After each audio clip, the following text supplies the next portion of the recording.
2013년 7월 18일 이 세상에 웹툰이스타가 처음으로 업로드됐습니다.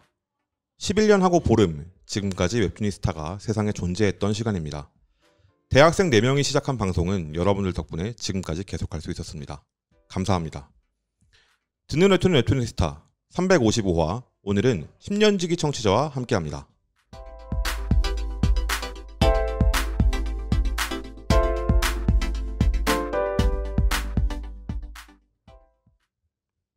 안녕하세요, 재민입니다. 안녕하세요, 세민입니다. 안녕하세요, 정우입니다. 네, 저희가 이렇게 감동적인 오프닝을 시작해놓고 잠시 할 일이 있습니다.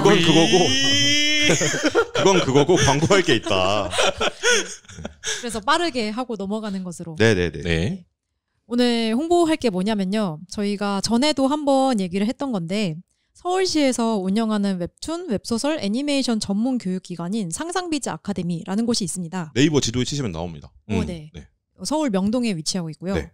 그래서 지난번에는 상반기 과정을 모집을 했는데 이제 지난주부터 하반기 과정 모집을 시작을 했어요. 그래서 이 하반기인 2차 과정에서는 웹툰 과정이 2가지로 나뉘는데 상반기에는 오리지널 웹툰 개발 과정이랑 웹툰 후속작 개발 이렇게 2가지였잖아요. 그러니까 예비 작가들과 이렇게 이미 데뷔를 했는데 좀 후속작 연재를 하고 싶은 작가들 퀄리티를 높이고 싶다 하시는 분들 이렇게 2개였는데 하반기에는 이제 웹툰 작가 과정은 하나로 통합돼서 오리지널 웹툰 개발 통합이 됐고요. 그리고 웹툰 기획 PD 반이 새로 생겼습니다. 그래서 이 교육 과정들은 좀 이렇게 막 연재를 그러니까 웹툰을 하시는 분들보다는 좀 이미 좀 약간 되어 있고 나 빨리 데뷔하고 싶다. 혹은 빨리 난 취업하고 싶다. 약간 이런 분들한테 좀 속성으로 자 너의 빠른 취업 도와주지. 약간 이런 과정입니다. 네. 그래서 좀 너의 실력을 보여보아라. 좀 실무 능력을 업그레이드하는 것에 좀 초점이 맞춰져 있고요. 그래서 강사님들도 실제로 현장에서 직접 하시는 분들이 많이 출강을 하십니다. 그래서 웹툰 과정은 청강대 출신으로 이제 현재는 서울 웹툰 아카데미 이사장이신 박이나 만화평론가님. 만화 교육 쪽에서 이제 한 20년 정도 잔뼈가 굵으신. 잔뼈라고 해도 해야 되나요? 그거? 통뼈 아니에요? 통뼈? 20년을 잘하면 잔뼈도 굵어졌겠다. 굵은 뼈를 지니신. 네. 만화계에서 웹툰 교육이라고 만화 교육, 웹툰 교육이라고 했을 때 박인혜 이사장님을 빼놓고 얘기하기 힘들 정도로 오랫동안 일을 해보신 분이고요. 사실상 우리나라에 만화 교육이라는 분야가 생겼을 때 1세대 다음 바로 붙어있는 1.5세대 또는 2세대라고 볼 수 있는 분입니다. 그래서 그걸 공로로 그 공로상도 받으셨어요. 네. 2021년도에 공로상도 받으셨고 이렇게 대단한 분이 가르치십니다.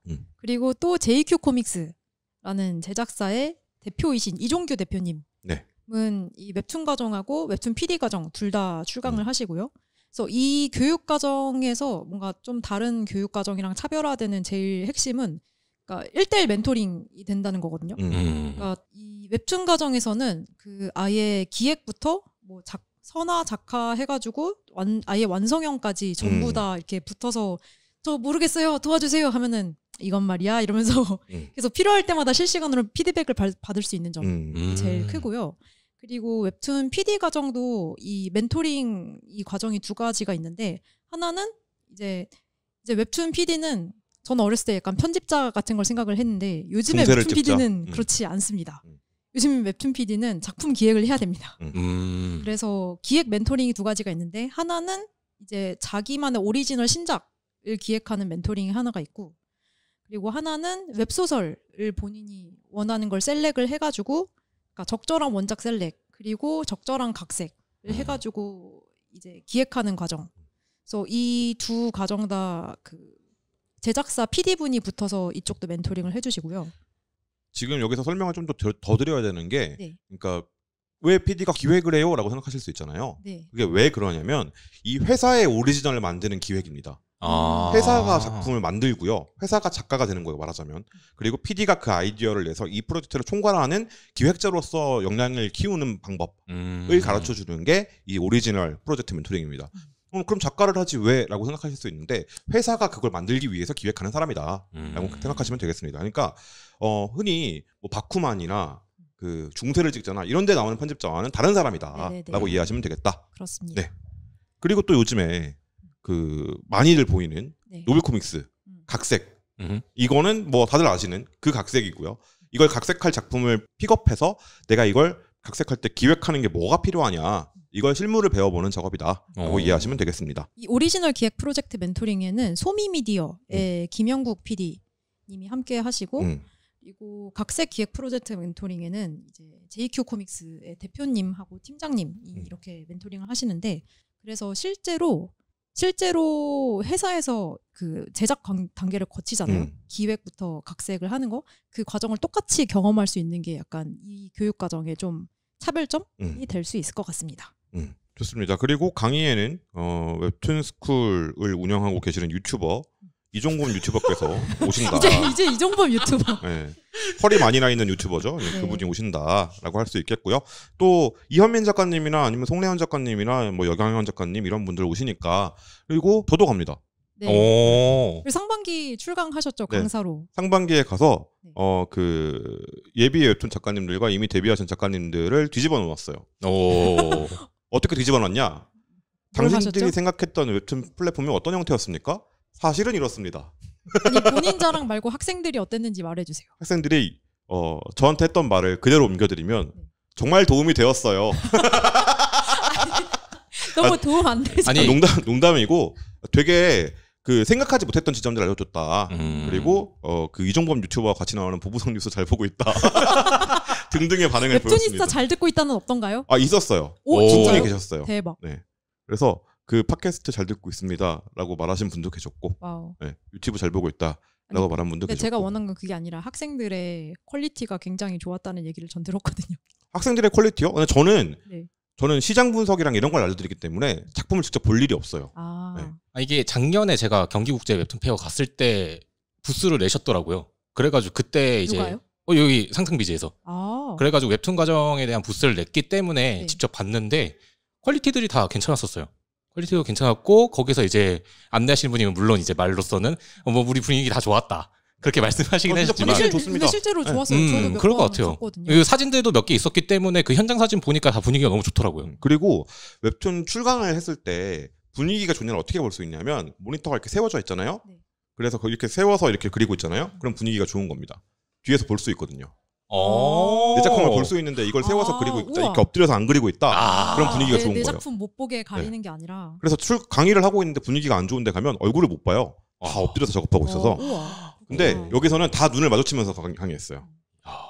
그래서 제가 들었던 수강생 후기 중에는 약간 웹툰 작가 사실 되게 외로운 직업이잖아요. 그래서 혼자서만 계속 작업을 해야 되는데 뭔가 자기랑 같은 목표를 가진 동료들과 같이 한다는 게 그거에 되게 굉장히 나만의 작은 고잉 레디오가 되었다. 그 유대감과 안정감과 약간 이런 것들을 느끼시는 정말 중요해요. 그 박인하 이사장님하고 같이 많이 얘기를 하면서 제일 중요한 게 뭐냐, 그 유대감을 만들어 형성해 주는 거다. 웹툰 교육에 있어 제일 중요한 건. 완전 공감하거든요. 근데 그게 작가로 데뷔를 하고 나면 그 다음부터가 진짜 필요해지는데, 그 전에 친했던 친구들이랑은 그 삶이 달라지기 때문에 멀어질 수밖에 없어요. 근데 이 같은 배를 타 있는 사람들이 같은 항해를 한번 하고 나면 그래 그 친구가 있었지 하면서 연락도 해볼 수 있고, 아니면 단톡방에서 오늘 누구 생일이래 하면서 막 같이 얘기도 나눌 수 있고, 이런 소소한 유대감을 형성해 주는 게 굉장히 중요해서 그걸 되게 하려고 많이 노력을 하고 있습니다. 그리고 저는 수업에서 이걸 거의 가스라이팅하고 와요. 주입식 교육을 하고 옵니다. 동료가 너무너무 중요하다. 동료가 없었으면 나도 이거 그만뒀다. 이 동료들이 없으면 당신들이 일할 수 없다. 라는 식으로 되게 겁을 줍니다. 그래서 이 교육 과정이 좋은 동료를 만날 수 있는 교육 과정이기도 하고, 그리고 사실 멘토님들을 만나는 것도 되게 큰 네트워킹과 또 다른 동료들을 만날 수 있는 창구가 될 수 있거든요. 그래서 이것도 굉장히 소중한 기회니까. 제가 웹툰 쪽에서 일을 하면서 한 10년 넘게 일을 하고 나서 뼈저리게 느끼는 게 뭐냐면, 내가 형성하고 있는 네트워크가 정말 중요하구나. 이게 정말 비싼 거였구나. 라는 걸 느끼고 있습니다. 그걸 나는 운이 좋아서 얻었잖아요. 님들도 운이 좋으라는 보장이 없다. 그렇기 때문에 운이 좋은 사람 옆에 와서 같이 가져가라. 나눠주는 행사가 상상비즈 아카데미라고 할 수 있다. 이 교육 과정이 진짜 좋은 게 뭐냐면은 공짜입니다. 무료 교육. 그러니까 서울시에서 보증금이 있어요. 네, 하는 거라서 일단 교육비는 없고 보증금만 받는데, 이게 교육 받으러 온 거잖아요. 교육을 받아야 될 거잖아요. 네. 출석만 열심히 하면은 돌려줍니다. 80% 이상 출석하면 그죠? 그리고 애초에 그 보증금이라고 할 수 있는 그게 가격이 크게 높지 않아요. 20만 원대입니다. 네, 26만 원 정도 됩니다. 교육 기간은 3개월 정도고요. 그리고 약간 힘들 수 있는 점은 월화수목금 매일 나오셔야 합니다. 3개월 동안. 그래서 이 앞에서 말했던 오리지널 웹툰 과정은 이제 아침 10시부터 저녁 5시까지 이렇게 주간반이고, 이제 웹툰 PD 과정은 저녁 6시부터 9시까지 야간반으로 운영됩니다.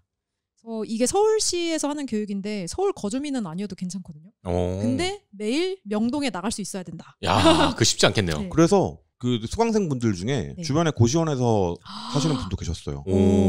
근데 그만큼 가치가 있는 수업이라고 하시더라고요. 그러니까 와서 고시원이니까 해보고 수업 아닌 것 같은데 싶으면 끊으면 되잖아요. 그쵸. 어차피 손해보는 것도 없고. 근데 끝까지 나오셨어 그분들. 와. 그러셨습니다. 근데 안타까운 점은 청년들을 위한 교육이라서 만 19세 이상, 만 39세 이하까지만 수강이 가능합니다. 이게 뭐 정부 사업이라서 이런 제약이 아예 없을 수는 없고요.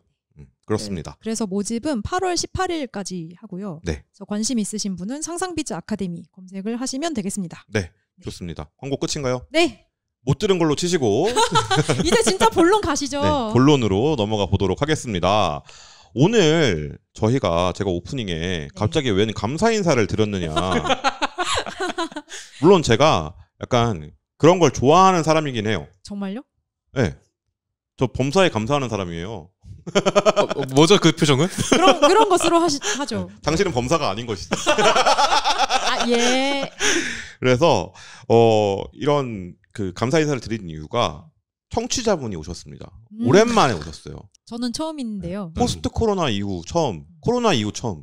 그때 저희가 원래 그 2020년에 공개 방송을 준비를 하고 있었어요. 1월에. 여름쯤에 공개 방송 한번 하자라는 얘기를 했었는데 못하게 됐죠. 그리고 그 사이에 모두가 굉장히 많은 개인사들이 심지어 그때 이빨은 그 코로나 그 시기 직전에 네. 1월 초에 그 출국했어요. 띠용. 코로나를 피해서? 아니요. 코로나가 올 줄 모르던 시기. 1월 초니까 1월 말부터 코로나거든요. 타이밍 네. 무엇? 가서 바로 코로나였던 거지. 그것도 되게 힘드셨겠다. 그래서 이제 앙팡과 제가 어떻게든 공개 방송을 꾸려보자 막 이런 얘기를 작가님들 모셔서 뭘 해보자 이런 얘기를 논의를 하고 있었는데 그게 중단되고 이 모든 사태가 걷잡을 수 없이 커지면서 그 코로나 얘기가 아닙니다. 앙팡의 개인사가 코로나 얘기인 줄. 걷잡을 수 없이 커지면서 걷잡을 수 없이 커진 줄. 저는 그냥 혼자 있었죠. 그랬던 시기가 있었는데 그래서 청취자분들이 찾아오고 싶어도 못 오시는 환경이었어요. 그랬는데 이제 이 모든 질병이 이제 사그라들고 그 시기가 오면서 한 분이 찾아오셨습니다. 인사하시죠. 자, 누구시죠? 안녕하세요, 포베입니다.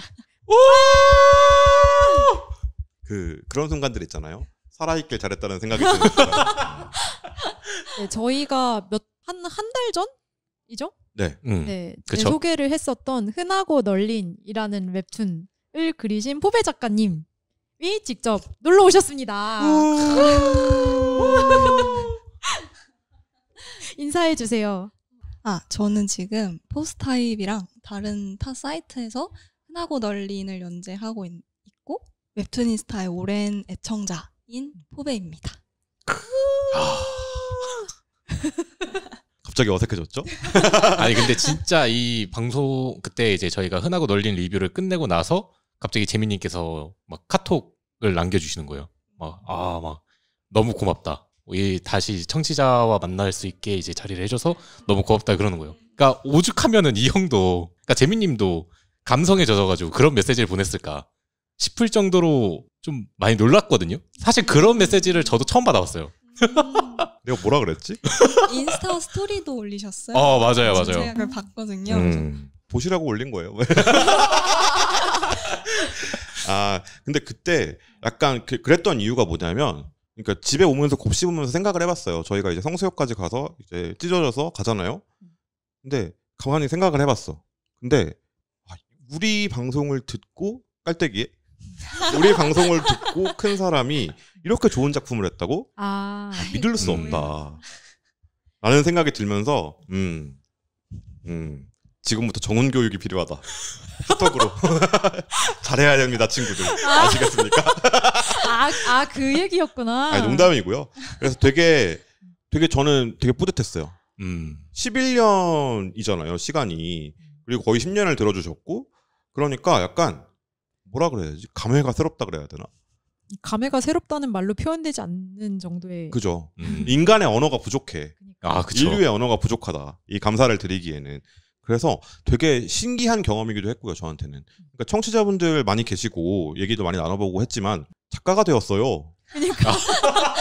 In Your Face는 처음이었거든. 거의 최초 아니에요? 최초예요. 오. 그런 분들은 가끔 계셨어요. 청취자였는데 준비를 하고 있다. 피드백을 해주실 수 있냐? 정성껏 피드백을 해서 드려요. 답장이 안 오나요? 네. 그런 경우들이 있었다. 한 두 번 정도 있었다. 근데 그래서 되게 기뻤고 신기했고 그런 기분이었는데 혹시 오실래요? 했더니 오신다는 거예요. 그래서 어떡하지? 근데 원래 약간 녹음하러 오신다는 건 아니었는데 저희가 방청해도 되나요? 놀러 오신다고 하셨어요. 놀러 오세요. 저희 그날 딱 녹음 날이길래 구경하실래요? 이따가 같이 하실래요? 점점 이렇게 됐습니다. 그것이 저희의 노림수였다. 네. 원래 좋아하는 작가님들은 인터뷰를 다 한 번씩 해봐야 되는 그런 무슨 법이 있기 때문에. 그렇군요. 저희 방송의 그 별명이 찬양 고무 방송이에요. 지금 살짝 죽을 것 같아요. 아직 시작도 안 했는데. 그렇죠. 그게 찬양 고무가 무슨 뜻이냐? 찬양과 고무되게 한다는 거거든요. 이 고무되게 한다는 게 뭐냐면 사람이 그 넋이 빠지도록 그 약간 북한 그분 약간 뭔가 해야 될 것 같아요. 네, 만세의 느낌으로 위대한 포배 동지 만세. 사실 그런 방송이란 말이죠, 저희가. 그래서 어떻게 해야 될까요? 나도 지금 진행이 안 돼. 그래서 자꾸 저를 바라보신 거였군요. 네, 작가님을 저희가 딱히 뭔가 하지 않아도 알아서 이미 약간 계속 이러고 계셔. 옆에서 뭔가 이렇게 바들바들 떨고 있는 작은 햄스터를 보는 기분이에요. 사실 약간 만납에서 약간 떨리는 거는 저희거든요. 맞아요. 전 떨려요. 네, 아니 그 명작을 그리신 작가님이 지금 내 눈앞에 근데 작가님이 이러면서 계속 똑같이 하고 계셔서 그래서 제가 오히려 좀 안정됐어요. 그래요? 저는 오히려 떨리고 있는데. 그래서 저희가 오늘 뭘 할 거냐? 지금 머릿속으로는 이 녹음이 길어질 것 같은데라는 생각이 들어서 마음속으로 나눠놓은 1부 순서가 있습니다. 그렇죠. 1부 순서는 무엇이냐? 긴장을 풀어야 되잖아요. 그렇죠. 원래 긴장할 때가 술 게임이긴 합니다. 근데 여기서 저희가 팅팅팅팅 이럴 수 없잖아요. 그러면 듣는 분들한테 민폐이기 때문에 그래서 저희가 뭘 할 거냐? 저희가 또 웹툰 방송이니까 그래도 웹툰 3개를 만화 3개를 가져와서 추천을 할 겁니다. 포배 작가님한테. 포배 작가님께 맞다이로 두루가를 할 거예요. 포배 작가님께? 네, 포배 작가님은 맞다이로 두루하고 우리는 들어가죠. 네, 자 들어가자. 네, 자 들어가자 해가지고 3개를 준비해 왔습니다. 각자 준비해온 3개를 추천하는 시간을 가지고 포배 작가님께서 너의 노력이 갸륵하니 네가 추천해준 것을 보도록 하겠다라고 선택을 해주시면 이제 그 순서가 1부 순서가 끝이 날 겁니다. 이전에 앙팡님 오셨을 때 했던 특집과 비슷한 유형으로. 그렇죠. 그래서 저는 진행만 하려고 했는데 근데 작품 준비 안 해오셨어요? 하려고 했는데 한국말을 끝까지 들어야 될 거 아니야. 말씀해보세요. 가지고 왔죠. 준비를 해왔는데 그러니까 제가 왜 진행만 하려고 했냐면 이 2명이서 그때 앙팡이 왔을 때 그 케미가 너무 좋았어. 그래서 이 둘을 또 붙여? 라고 생각했다가 근데 내가 빠진다 그러면 가만두지 않겠지라는 생각이 가만두지 않을 거야. 생각이 들어서 저까지 가져왔습니다. 그래서 순서를 정해봐야 돼요. 누가 먼저 할까요? 이거 포미 작가님이 정해주시는 것도 나쁘지 않을 것 같은데요. 혹시 케이크를 드실 때 위에 있는 딸기를 처음에 드시는 편이세요? 나중에 드시는 편이세요? 저는 항상 나중에 먹습니다. 항상 나중에? 그럼 마지막에 하는 사람을 제 기대하고 계신다라고. 그러면은 당연히 재민님이 마지막이지 않을까. 조심스럽게 상상해 봅니다. 갑자기. 그러면은 짬순으로 하죠. 아, 짬순으로. 아, 짬순이는 제가 먼저잖아요. 아, 가장 맛없는 거 먼저 처리. 나쁘지 않은데요? 아닙니다, 아닙니다. 아, 또 모르죠. 의외로 처음 먹은 게 제일 맛있을 수 있잖아요. 아, 그럴 수 있죠. 아, 그래요? 큰일 났네. 네, 그러면 지금 시작하면 될까요? 네, 지금부터 바로. 포베 작가님께 진상할 작품 추천해보시죠. 네, 제가 오늘 준비한 작품은 네이버 웹툰에서 수요일날 업로드되고 있는 박세희 작가님의 정상가족입니다. 보셨나요? 아니요. 아직 안 보셨나요? 완전 신작이죠. 맞아요. 다행이다. 몇 화 정도 됐죠? 거진 11화? 12화? 그렇게 많이 안 됐어요. 이게 지금 24년 5월 28일 날 1화가 업로드 됐기 때문에 지금 본다 하더라도 그렇게 막 오래 걸리지는 않고 금방 볼 수 있고요. 이 작품이 좀 특이한 게 있다면은 저번과 마찬가지로 네이버 웹툰 지상 최대 공모전 22년 1, 2기 장려상을 수상한 작품이라고 합니다. 검증된 작품이군요. 네, 그렇습니다. 자, 정상가족에 대한 스토리를 간단하게 좀 요약하고 싶었지만 간단하게는 안 되고 조금 길어질 거예요. 약간 가족 관계가 좀 복잡해서. 맞아요. 가족 관계가 굉장히 복잡하기 때문에. 힐리슈죠. 네. 5남매가 사는 어느 평범한 가족이 있는데 거기에 아버지인 기삼은 5남매만 보면 머리가 좀 아파요. 애들이 분명 어릴 땐 너무 착했어요. 첫째는 그 본인이 다니고 있는 학교의 문과 1등이었고, 둘째는 아르바이트를 해서 부모님한테 용돈을 드리고 있었고요. 셋째는 어른 말을 너무 잘 듣고 예의가 바르다고 이미 소문이 났고, 마지막으로 둘은 쌍둥이에요. 넷째는 영어 말하기 대회에서 상을 타고, 다섯째는 미술 대회를 이제 학교 대표로 나가서 상을 받을 정도였습니다. 뭐 당연히 이제 친인척들이 모이는 자리에서 와, 니네 진짜 자식 농사 잘했다 이야기 나올 수밖에 없죠. 근데 문제는 이 아이들이 자라서 아버지의 속을 뒤집어 놓습니다. 이게 무슨 말이냐? 작품에 나온 대로 말하면은 이제 제각각의 취향과 성격을 가진 어른으로 자란 5남매는 표준화된 생애 모델을 거부하고 비정상인 삶을 선택함으로써 그의 기대, 그러니까 기삼의 기대겠죠? 그거를 정면으로 배반하고 말았으니 라는 말이 실제로 작품에 나와요. 그게 다시 돌아오면은 첫째 분명 공부 잘했다잖아요. 명문대 들어갔거든요. 자퇴하고 미국으로 넘어가서 요리하기 시작했어요. 그런 시작이군요. 그렇죠. 근데 어떠한 비밀을 들켜서 아버지와는 또 절연당한 상태입니다. 그러니까 서로 연락을 안 하는 거죠. 그리고 둘째는 일을 했잖아요. 그러니까 번화가에서 카페를 운영하는데 어라? 남자친구를 사귀었는데 외국인? 그럴 수도 있지 않나요? 근데 아버지로서는 그게 이제 대한민국 아버지. 그렇죠. 종손 집안한테는 약간 고지식하신 그렇죠. 그런 분이시군요. 네. 그리고 셋째는 유일하게 결혼과 출산까지 했는데 남편을 버리고 나왔어요. 즉 이혼을 했다는 소리죠. 아, 네. 네. 이미 여기서부터 뭐지? 약간 이러죠. 지금 이상원 아버지 아니야? 이런 생각을 하고 있어요. 네, 알겠습니다. 근데 주인공이 아버지신 거죠? 화자가. 화자는 이제 그 통틀어서죠. 아버지뿐만 아니라 그 5남매가 통틀어서인 거죠. 넷째는 임용고시에 합격했는데 비혼 선언을 합니다. 난 결혼 안 할 거야. 네. 그렇죠. 그리고 장남인 막내는 결혼을 할 예정이긴 한데 나 아이 안 낳을 거야. 딩크족을 선언했습니다. 일단 알겠습니다. 이게 기삼이 아이들한테 바랬던 게 뭐냐면 학교를 다닐 때는 학업에 정진하고 회사에 다닐 때 열심히 일하며 결혼 정년기가 되면 가정을 꾸리고 아이를 낳는 삶을 살길 바랬다고요. 스테레오타입이시군요. 그렇죠. 근데 그게 국가와 사회의 보탬이 되어 사람으로 인정받는 거라 생각합니다. 정말 고지식하죠. 질문이 있습니다. 네. 아버님께서 약간 공무원이시거나 군인이십니까? 직업에 대한 건 안 나옵니다. 네, 알겠습니다. 네. 근데 문제는 이제 아이들은 이 기삼의 바람과는 전혀 다른 삶을 살기 때문에 마찰이 생길 수밖에 없고, 이후에 이제 이야기는 과연 아이들과, 그러니까 아이들이라고 말하기 좀 그렇겠죠? 그리고 그 5남매와 그리고 기삼이 과연 어떻게 이 갈등을 해결할지에 대한 이야기가 전개가 되는 겁니다. 그 풀어나가는 거는 아직 업로드가 안 됐어요. 네. 저는 무료본까지 봤기 때문에 아직 안 되는데, 지금 딱 그거 보면 이제 그 시작 단계라고 보시면 돼요. 특히 막내인 다섯째가 그 이제 결혼할 여자친구와 계속 대화를 하면서도 그 마찰에 대한 이야기를 나누고 있는 딱 그 장면이기 때문에 지금 작품을 보신다면 꽤 재밌게 볼 수 있을 거예요. 이거 본격 하드코어 아침 드라마 약간 이런 느낌인가요? 아침 드라마라는 느낌보다는 저희가 지금 느꼈을 때는 이게 그렇게 문제가 될 만한 거야? 라고 생각하겠지만은 저희의 이제 부모님 세대로서는 저건 되게 문제가 되는 거야 라는 세대적인 갈등을 되게 잘 빚어내는 작품이에요. 그러다 보니까는 사실 이 작품을 제가 갖고 온 이유가 포비 작가님의 흔하고 널리 보면서 너무 자꾸 겹쳐지기 때문에 이 작품을 준비했습니다. 어떤 점이 겹친다고 생각하셨나요? 일단은 그 친인척 분들과 함께 식사를 하는 장면에서 너희 엄마 막 고생 많았는데 너는 언제쯤에 결혼해서 아이를 낳을 거고 아람이네 가족. 그렇죠. 그런 모습들이 너무 이제 겹쳤기 때문에 사실 이 작품을 제가 일단 먼저 선택을 한 거고요.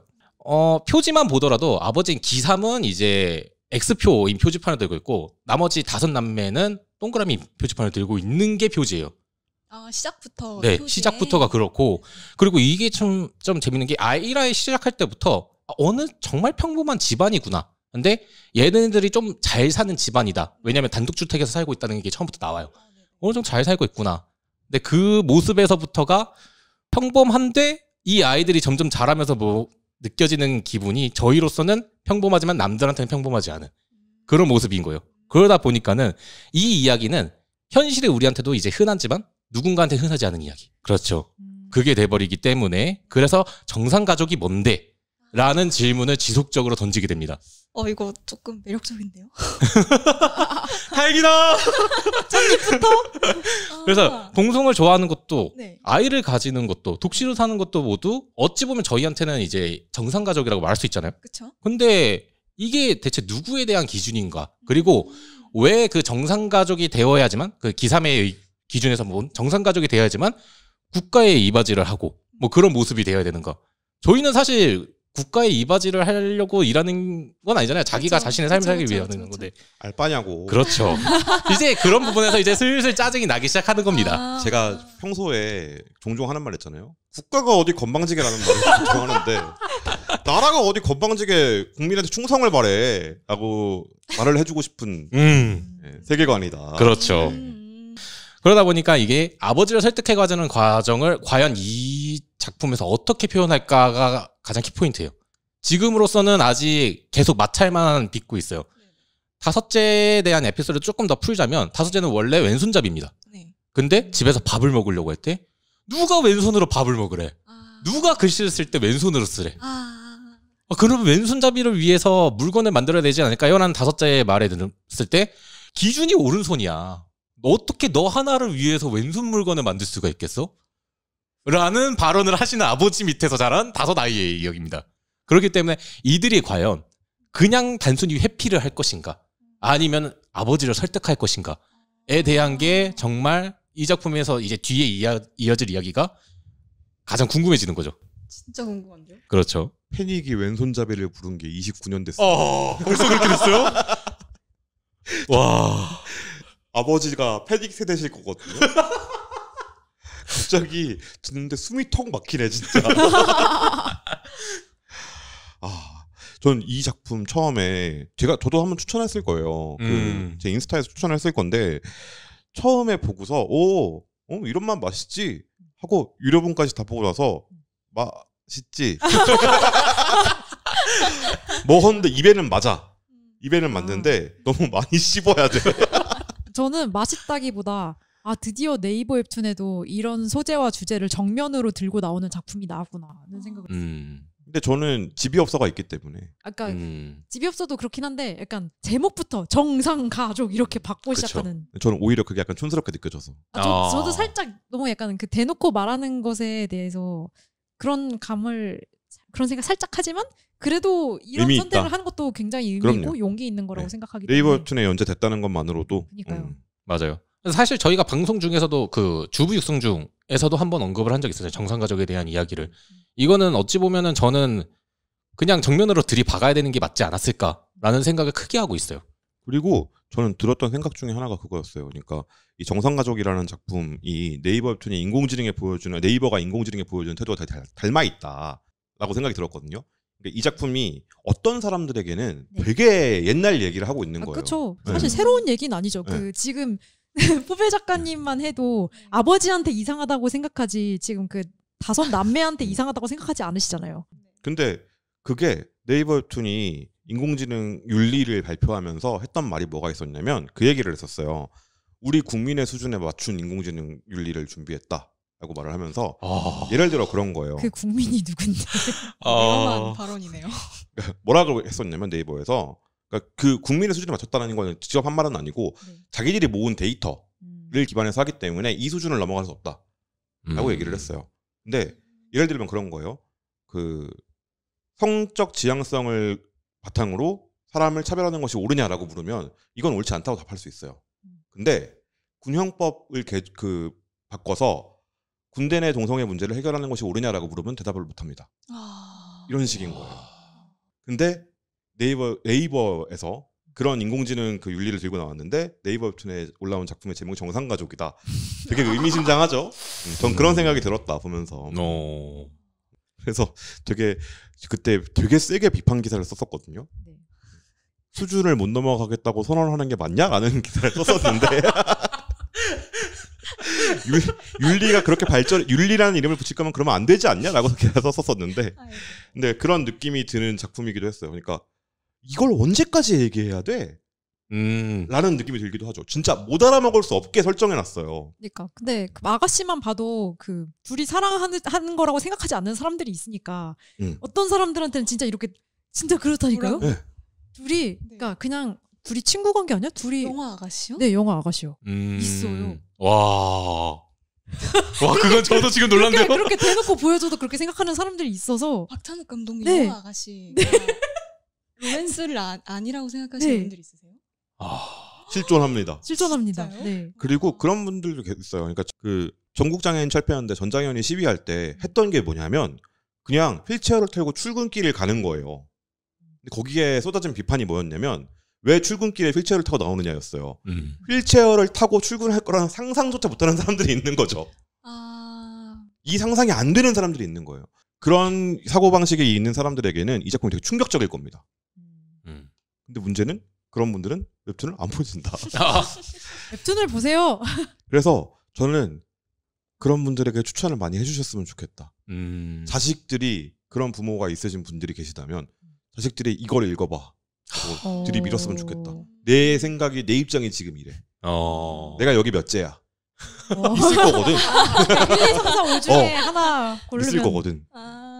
그러니까 내 자식은 그럴 리가 없다고 생각하지만 남의 자식이 그러면 근데 내 자식이 이 입장이라고 말을 하면 바꿔 생각하세요. 이게 데리다의 낯설기 보기. 낯설게 보기가 가능해지기 때문에. 그거 듣고 보니까 사실 지금 시대 다섯남배가 그렇게 흔하지 않잖아요. 맞아요. 그거부터 놀랐어요. 그렇게까지 한 게 약간 그렇게처럼 자, 이 중에 너의 입장 하나쯤 있겠지? SM식이죠. 그러네. 그렇습니다. 네. 여기까지인가요? 네, 여기까지입니다. 그래서 좋습니다. 네, 제가 준비한 네이버 웹툰에서 현재 연재 중인 박세희 작가님의 정상가족이었습니다.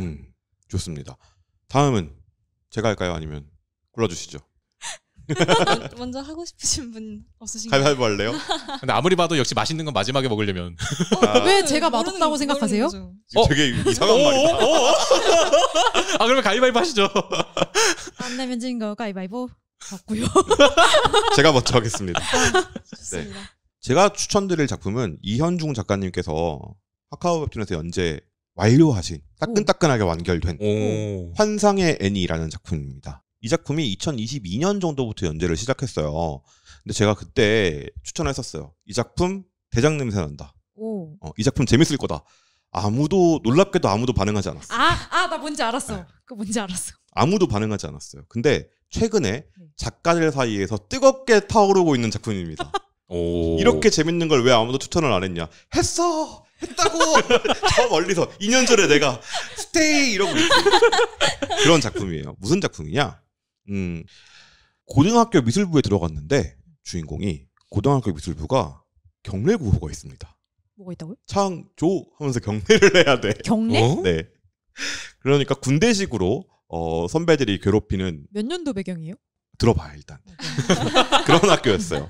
근데 이 입시 미술을 하다 보니까 미술이 싫어진 거예요. 주인공 태중이가. 그래서 이 미야자키 하야오 작품을 어쩌다가 보게 됩니다. 그리고 나도 미야자키 하야오 센세처럼 되고 싶어 라고 생각한 태중이가 같은 반에 애니 오타쿠 친구 성하라는 친구와 친해집니다. 이러면서 이야기가 시작돼요. 근데 그 시절이 언제냐? 인터넷이 막 이제 발전하고 있던 시기였어요. 그 시기에. 좀 옛날 얘기긴 하네요. 네. 그러니까 창조 이러지. 그러니까 그래서 물어봤어요. 도대체 언제적이야? 네.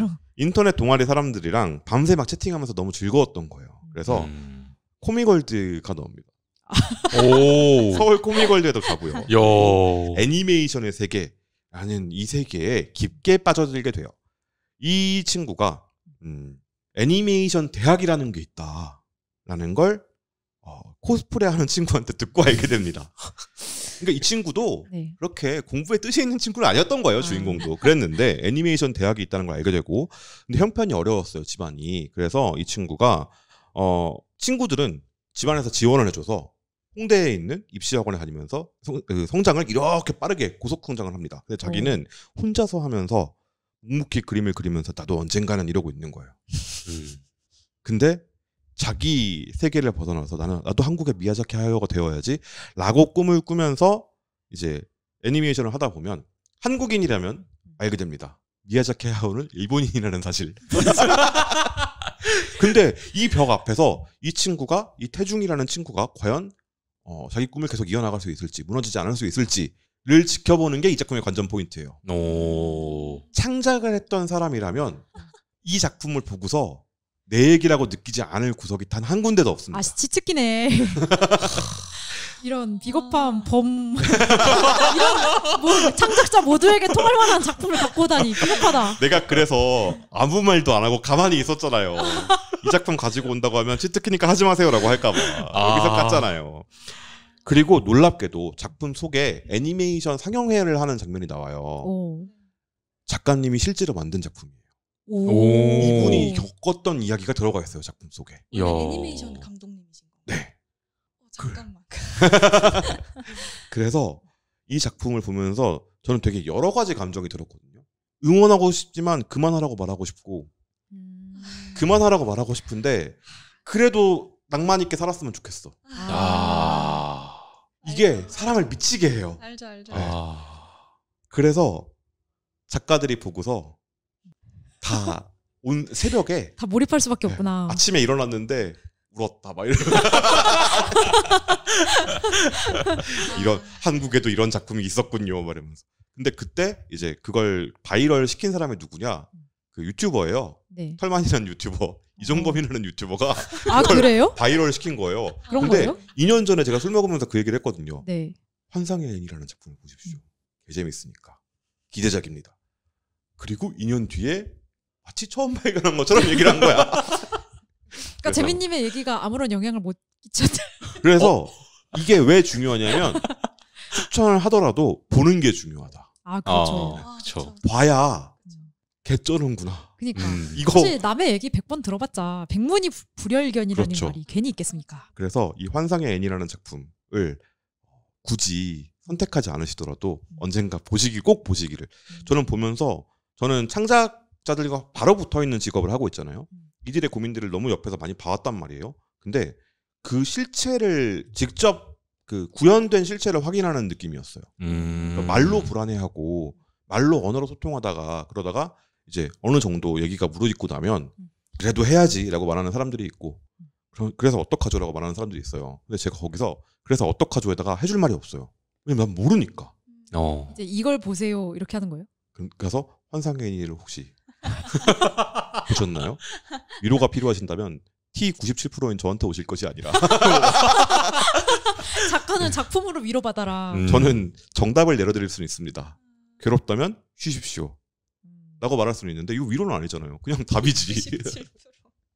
그래서 이런 식으로 위로를 하는 거구나 또 굉장히 많이 배웠고요. 그리고 자기가 가지고 있는 자기 서사를 이렇게 활용하는 것이 이렇게 효과적일 수 있구나 라는 생각을 진짜 많이 했어요. 작품을 보면서 처음에 저는 그림을 그리는 사람이 아니잖아요. 공감이 처음에 안 됐거든요. 그래서 그때 소개했던 말이 그림 그리시는 분들이라면 더 많이 공감할 수 있을 것 같아요 였어요. 근데 진짜 그렇더라고. 그림 그리시는 분들이 다 막 미쳤어요. 거의 막 링크 달아가지고 막 올리면서 이런 웹툰이 있었습니다. 막 이러고 있는 광경을 보고 있는 저의 느낌은 약간 그런 거였어. 글 쓰는 사람들에게도 이런 게 있었으면 좋겠다. 라는 생각을 했는데 그 생각을 하면서 소설가들이 막 떠올랐거든요. 네. 근데 소설가들은 저 같은 글 쓰는 사람들한테는 위로가 안 돼요. 그럼 나는 어디로 가야 되지? 라는 생각을 되게 많이 했다. 자기 구원은 셀프. 본인이 씁시다. 오늘따라 강인하시네요. 저 같은 글을 쓰는 사람들은 네. 누군가를 구원하는 글을 쓰는 사람들이 아니에요. 누군가를 수렁에 빠지지 않게 하는 글을 쓰는 사람이지. 그것도 뭐 하나의 구원일 수 있죠. 네, 빠진 사람을 건져내는 것이 구원이라고 했을 때 빠지지 않도록 가르치는 그게 예방이 오히려 더 좋은 거 아니야? 빠지지 않게. 더 좋은 일을 하고 있는 것으로. 누군가를 빠뜨리기도 하죠. 근데 저 질문. 네. 전 약간 들으면서 그 초록뱀 작가님 그림을 그리는 게 생각났거든요. 네. 어떻게 뭔가 달랐는지?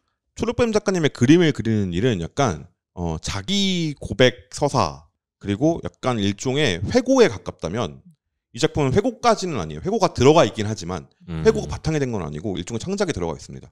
이게 좀 더 희망적이에요. 초록뱀 작가님의 그림을 그리는 일은 작품이 정말 좋지만 끝까지 읽고 나면 약간 꿈도 희망도 없거든요. 아, 그쵸. 다 읽고 나면 약간 그림은 그리면 안 되는 건가? 내가 이 정도로 좋아하는 일이 있나? 이 생각이 들게 한단 말이에요. 환상의 애니는 그렇게 좋아하는 일이라면 하는 게 맞지라는 생각이 좀 듭니다. 저도 지금 방금 찾아봤는데 히가시무라 아키코 작가님의 그리고 또 그리고라는 작품이 있어요. 약간 네. 그거랑 조금 비슷한 계열일까요? 한국식이라고 이해를 하시면 더 좋을 것 같아요. 한국식이요? 네. 그리고 또 그리고는 약간의 판타지가 들어가 있잖아요. 물론 작가의 자전적인 얘기도 들어가 있지만. 네네네. 근데 이 작품에는 판타지가 거의 없습니다. 일어날 법한 일이에요. 세상에나. 그래서 그리고 또 그리고도 그걸 보면 그런 느낌이 들잖아요. 이렇게 좋아해서 이렇게 행복하면 그냥 이것만 하고 살았으면 좋겠다. 에서 조금 한 반발짝 정도 더 나가는 게 그리고 또 그리고라면 이 환상의 애니는 한 발짝 반 정도 더 나갑니다. 이 앞에 뭐가 있는지 모르는 상태에서. 원래 인생이 그렇지 뭐. 네, 인생이 담겨 있습니다. 네.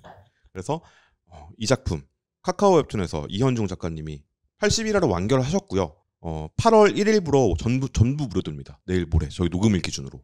무료 된다고요? 네, 무료화. 네. 무료화. 그 다음에 이제 다시 유료 되겠죠. 네. 그래서 지금 선택하시면 39,800원 뭐 이런 거요? 여러분의 시간만 있으면 되는. 시간과 돈이 필요한데 원래 여러분의 시간만 있으면 된다. 그래서 정주행을 바로 하실 수 있다. 환상의 애니입니다. 여기까지입니다. 네. 그리고 네. 세민님이 오늘 좀 쟁쟁한데? 정신을 못 차리겠어요. 지금 너무 휘몰아쳐가지고. 근데 도대체 작품 추천을 뭘 해드려야 될지 고민을 할 때 사실 저는 그러니까 작품 추천할 때 상대방의 취향을 되게 많이 고려하거든요. 왜냐면은 아무리 좋은 작품이어도 나한테 내 취향이 안 맞으면은 재미없잖아요. 그쵸. 근데 저는 포베 작가님을 뵌 적이 없고, 그쵸. 뭘 보셨는지도 모르고, 그쵸. 그래서 뭘 어떻게 해야 되지? 도대체 뭘 드려야 되지? 근데 유일한 단서가 하나 있잖아요. 어떤 거죠? 흔하고 널린이라는 이 작품에 표현된 것들. 우주 대명작. 우주 대명작.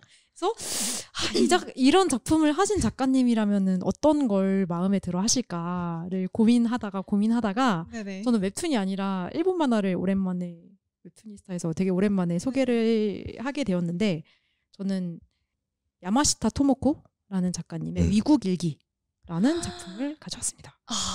아시나요? 보셨나요? 제가 정말 좋아하는 저는 아까 이렇게 열심히 밥 먹으면서 포베 작가님 킬 때 일본 만화 별로 안 보시는 것 같은데 이거 괜찮을 것 이렇게 생각하고 있었는데 어떡하죠? 보셨나요? 다 보셨나요? 맞습니다. 완결까지 다 보셨나요? 맞습니다. 여기까지. 하지만 나의 눈은 정확했다. 그렇죠. 그 준비하신 거 듣고 싶습니다. 웃기려고 그랬는데 여기서 한 명이 통편집이 된 것은 방송상의 사고가 있었기 때문이고요. 제가 너무 좋아하는 작품이어서 꼭 들어보고 싶어요. 또다시 저주받은 모자를 쓰실 것이니까. 그러니까 저는 일단 이게 두 여자 간의 이야기고, 저는 흔하고 널린이 되게 좋았던 게 이 두 명의 관계와 두 명의 심리와 감정 상태를 굉장히 섬세하게 표현하는 작품이라서 그렇다면 이 작품도 약간 미국 일기도 좀 결이 비슷하지 않나. 대사가 영광이네요, 정말. 진짜요? 네. 하지만 사실입니다. 고통스럽네요, 오늘 방송. 그리고 이게 GL은 아니지만 여성과 여성 간의 성애 관계에도 약간 한 스푼 들어가 있고, 그래서 여러모로 이 작품 괜찮은 것 같다 이러고 떠올리고 이거다 캬 이러면서 제가 이거는 두 분한테 저 이거 합니다 이러고 선언을 했거든요. 네네. 네, 그만큼 이거는 이 작품 필승이다라고 생각했는데.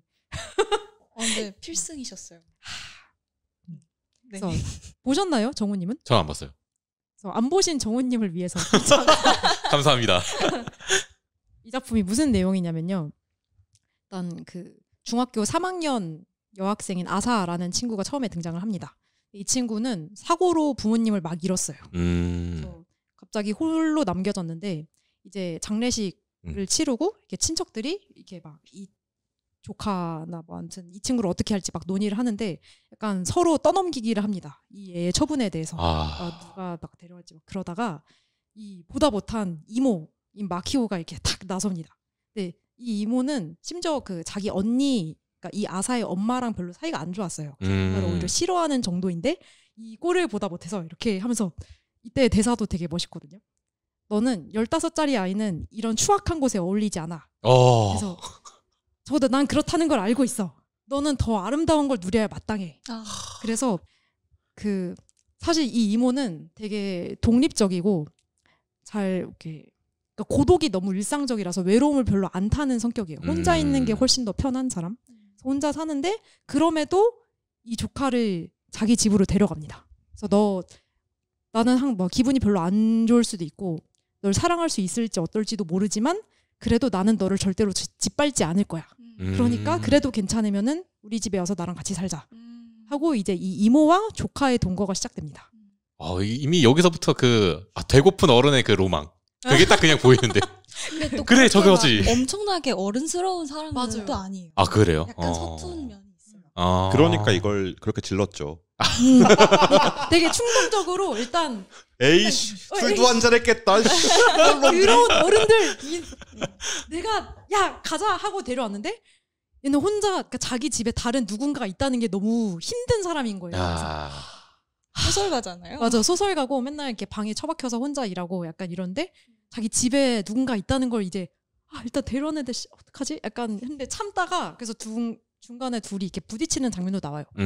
못 참고 약간 폭발해서 그리고 이 15살짜리 아이도 상처를 입고 그래서 이모는 나한테 왜 그래 이러고 둘이 하고 이모는 아무것도 몰라. 이게 하필이면 중2야. 그리고 그냥 중2가 아니라 부모님을 그렇죠. 그래서 이 작품이 되게 다면적인 면을 다루는데 그래서 이 아직 외로움이 뭔지 모르는 이 15살짜리 아이한테 이 어른이 그 고독과 함께 산다는 것이 무엇인지를 알려주는 것도 있고 그리고 아사는 이렇게 부모님을 잃었는데 이렇게 약간 막 엄청 슬픔에 북받친다기보다 되게 멍한 상태 있잖아요. 그래서 부모님이 이제 없어. 난 어떡해? 난 앞으로 어떻게 살지? 약간 이런 느낌에 가까워. 이렇게 자기 슬픔을 뭔가 이렇게 팍 직시하고 있지 못한 상태라서 그거를 어떻게 받아들이는지도 뭔가 이모가 어른으로서 알려주는 것도 있고 근데 이 이모도 뭔가 어른인데 이 아이를 어떻게 대해야 할지 모르는 점에서 뭔가 미숙한 면이 있고 그래서 이 두 명의 관계 그리고 이제 이 주변 인물들의 관계를 다루고 있는 작품입니다. 이거는 진짜 듣기만 했는데 만화로 봐도 재밌을 것 같은데 실사화가 돼도 재밌을 것 같아요. 영화가 영화 있어요? 네. 오. 그리고 애니메이션도 지금 제작 중에 있습니다. 진짜요? 네. 봐야겠네. 지금 검색해보다가 알게 된 충격적인 사실인데 뭔데요? 이 주인공 그 이모 있잖아요. 저랑 동갑이에요. 내가 15살짜리를 키울 수 있을까? 그거 생각하면 되게 불가능. 숨이 턱 막히지 않아요? 15세 남자 조카 불가능. 짐승에 가까우시기. 실제로 저는 15세가 된 남자 조카가 있습니다. 걔를 내가 키운다? 불가능. 15세 조카. 저도 요즘 본인 나이에서 마이너스 20을 하신 다음에 내 나이에서 마이너스 20을 한 사람을 내가 키울 수 있을까를 생각해 보시면 돼요. 제가 요즘 그 밴드 덕질을 하다가 어쩌다가 중학교 3학년 친구를 만났거든요. 아 실제 중학교 3학년 알게 된 거죠? 알게 된 거죠. 알게 된 거죠. 그러니까 네 이렇게 좋아하는 사람끼리 만났는데 알고 보니 거기 중학생도 있었던 이런 건데. 언어를 좀 골라서 말을 해주세요. 좋아하는 사람끼리 목적어를 분명하게 해주세요. 밴드를 좋아하는 사람들끼리 만났는데 알고 보니 거기 중학생 친구가 있는데 진짜 도저히 어떻게 대해야 될지를 모르겠는 거예요. 그 뭔가 너무 어린아이 취급하는 것도 안 될 것 같고 그렇다고 막 나는 어른이니까 이 친구를 어떻게 해야 돼라고 생각하는 것도 약간 실례인 것 같고 그래서 뭔가 그 되게 갈피를 못 잡겠는 되게 혼란한 경험을 했는데 같이 데리고 산다? 불가능. 아키오 이모 정말 대단한 사람이다. 영화는 아라가키 유이가 주연을 맡았어요. 아 진짜요? 네. 봐야겠다. 그래서 혹시 아직 안 보신 분들이 계시다면 이 만화를 먼저 보시고 영화는 아직 한국에서 개봉 안 했을 거예요. 부천 판타스틱 영화제 개막작이었거든요. 그래서 거기에서 보신 분들은 계실 텐데 그 영화가 한국에서 개봉을 하면 보고 나서 한번 얘기를 해보는 것도 나쁘지 않겠다. 재밌겠는데요? 네, 그때 한번 오시죠. 저 진짜 와서 부탁드리려고 그랬거든요. 네네네네. 이거 길게 한번 해달라고. 진짜 꼭 부탁드립니다. 나 좀 찢었다. 그래서 이거 내가 사실상 승자 아님? 가져가세요. 네. 당신이 이겼습니다. 가져가요. 네. 승리가 무의미지게 만드는 거. 이 소개를 듣자마자 순간 등골이 소름이 쫙 끼치면서 일본 만화 꺼내자마자 이건 그거밖에 없는데? 그거밖에 없는데? 그래서 딱 듣자마자 그치. 이 작품 나 너무 뿌듯한데? 지금 기분 엄청 좋은데? 일단 제 마음속에서는 1등입니다. 지금 일단은 제가 정말 좋아하고 정말 아끼는 작품이기 때문에. 하지만 우리 방송은 웹툰이스타다. 맞아요. 아니 근데 미국 일기를 꺼내신 순간 저는 그 생각을 했어요. 이것은 우리가 이기긴 힘들고 이미 승자는 결정됐고. 네. 그래서 저 그 생각을 했어요. 이거를 그래서 저는 치트키를 꺼내왔구나. 대적을 하려면 일본 만화를 가져온다면 도망치는 건 부끄럽지만 도움이 된다. 이 만화책 혹시 보셨나요? 안 봤습니다. 보세요. 알겠습니다. 짱 재밌음. 알겠습니다. 맞아요. 거의 제가 그때 글을 한번 썼었는데 유토리 세대라고 부르는 일본에서 이 세대의 어떤 뭐라 그럴까 의식화 만화예요. 맞아요. 의식화 만화. 너희들 이렇게 살면 안 돼. 라고 89년에 데뷔하신 분이 말씀하시는 거지. 그런 느낌의 만화였어요. 만화책은 드라마보다 훨씬 셉니다. 더 직설적이고요. 더 직접적으로 얘기합니다. 그래서 미국 일기를 이길 수 있을 방법은 드라마와 이것을 엮어서 두 개를 한 번에 먹인다. 간단해 보이지만 두 가지 컨텐츠의 컨비네이션 이러면서 먹여야 된다. 라는 생각이 들었었어요. 그리고 저 이 위국일기라는 제목에 대해서도 이야기하고 싶습니다. 네네네. 어긋날 위죠? 네, 맞습니다. 그래서 보통 다른 나라를 이국이라고 하잖아요. 네. 근데 이게 일본어로는 이코쿠라고 발음을 하는데 이 위국도 발음이 똑같거든요. 근데 한자를 다르게 쓴 건데, 그러니까 이 작품에서 일기가 되게 중요한 모티프로 나오잖아요. 그쵸. 그래서 이 상실을 맞이한 아사한테 이모가 일기를 쓰라는 얘기를 해주거든요. 그리고 되게 서로 다른 사람이 한 집에서 같이 사는 것이 무엇인지를 배워가는 과정을 그리고 있는 작품이기도 한데 그래서 서로 다른 나라 사람들 서로 그러니까 뭐라고 해야 될까요? 그 중간에 되게 좋았던 대사 중에 하나가 그녀는 나의 외로움을 받아주었지만 이해해주진 않았다. 약간 티네요. 그래서 이렇게 그러니까 너가 슬픈 건 알겠어. 이해해. 내가 잘못했어. 미안해. 하지만 그걸 내가 해결해 줄 순 없어. 약간 이런 식의 얘기를 계속 해주거든요. 이모가. 그러니까 이 서로 다른 나라 사람이지만 서로 다르지만 그래도 같이 사는 것에 대해서 이야기하는 그것을 그리고 오타쿠를 올리는 것도 수미상관 아니겠습니까? 이제 11권 완결까지 다 보셨죠? 네, 본 것 같아요. 처음에 이모를 만났을 때 했던 문장이 맨 끝에 다시 나오잖아요. 진짜요? 아직 안 보신 아직 안 보신 건데? 그래요? 스포일러였다. 네. 스포일러. 당신 지금 잠시만요. 제가 본 게 마지막 권이 아닌가? 어라? 11권 완결입니다. 잠시만. 한번 확인해 볼게요. 2북도 나왔나요? 네. 2북으로 나왔어요. 그리고 리디에서 사시면은 리디에만 붙은 특별 인터뷰가 있습니다. 그럼 어쩐지 맞아요. 리디 한정판이라고 써 있네요. 그리고 작가님이 한국어를 독학으로 공부를 하셨어요. 와. 그래서 그 리디 한정판에 보면은 작가님이 한글로 직접 쓴 독자들에게 쓰는 편지가 있습니다. 저 11권 안 본 것 같습니다. 어떡해. 괜찮습니다. 아직 즐거움이 좀 남아있네요. 럭키비키는 괜찮고. 네, 럭키비키. 좋습니다. 진짜 정말 여기서 갑자기 그걸 들으니까 너무 반가워요. 그걸 보다가 다 그 1권에 처음 시작했던 대사가 맨 마지막에 다시 나오거든요. 근데 그 끝맺음이 너무 벅차오르는. 이거 집에 가는 길에 바로 봐야겠네요. 11권이 있었구나. 그렇습니다. 알겠습니다. 감사합니다. 그래서 지금까지 야마시타 토모코 작가의 위국일기를 소개해 주셨고요. 그렇습니다. 위국일기는 안 보셨다면 즐거움이 남아있는 거예요. 그 정도예요? 좋은 작품이에요. 그리고 그러니까 엄청 즐겁다기보다 되게 섬세한 작품이에요.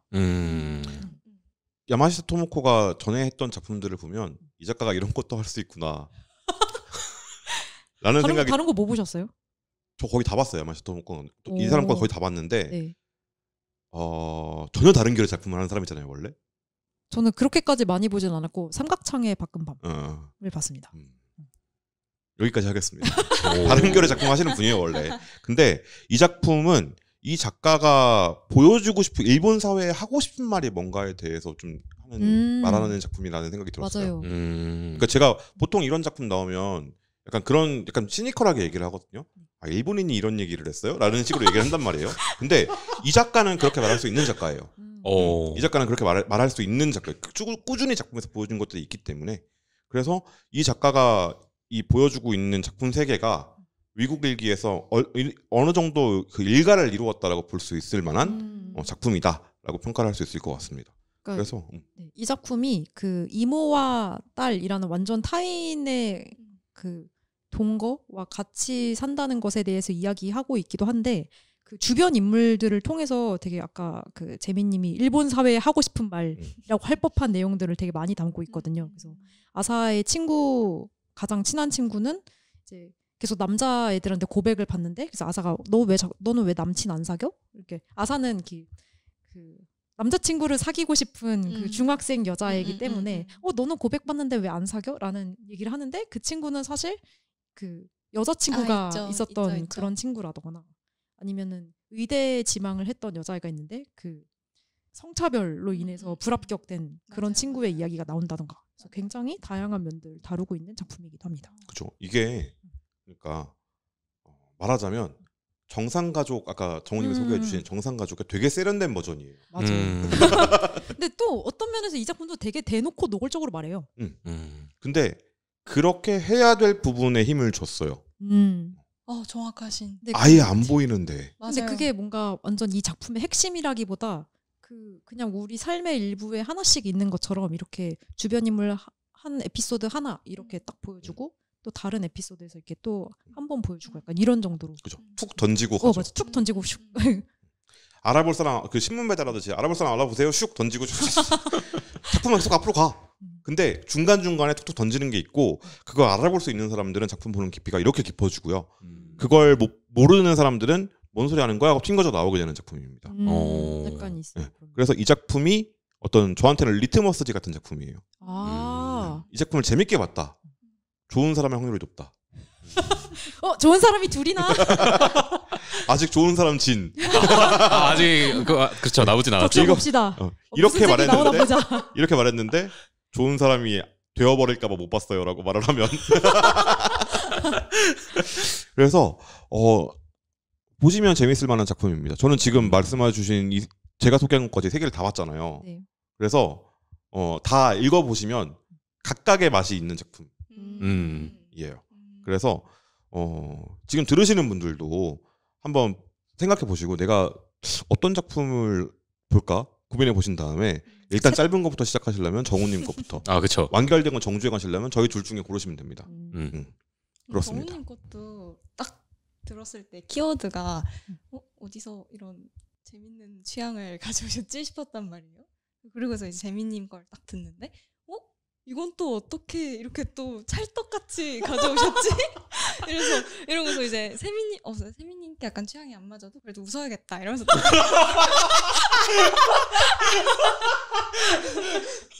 그래도 웃어야겠다. 하지만 왠지 재민님께서 말씀하신 그린 사람들의 이야기를 고를 것 같다라는 생각으로 딱 왼쪽을 봤는데 혹시 푸베님 일본 만화 좋아하시나요? 네. 끝났어요. 와, 끝났어요. 우리 순서 너무 잘 정했다. 진짜 너무 완벽했어요. 와. 이것이 짬밥이다. 이것이 짬밥.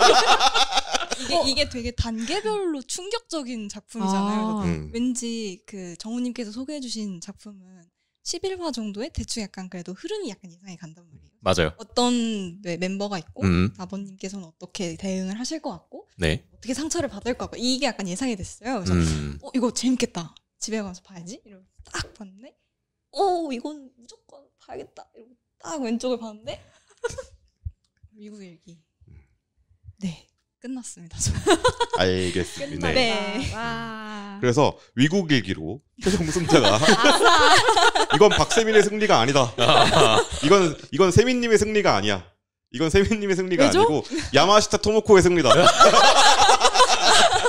토모코 센세 들리십니까? 토모코 센세 듣고 계시다면 당신이 한국에서 승리하였습니다. 사실 팟캐스트를 듣는 게 한국어 공부에 가장 그렇지. 링크를 보내드립시다. 그렇게 웹툰인스타를 영업을 하고.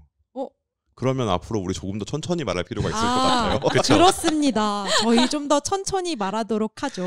아니면 들으시는 분들이 0.75배속으로 들어주세요. 그렇습니다. 그래서 저희가 지금까지 세 작품을 추천을 해봤고요. 역시 취향의 벽은 높았다.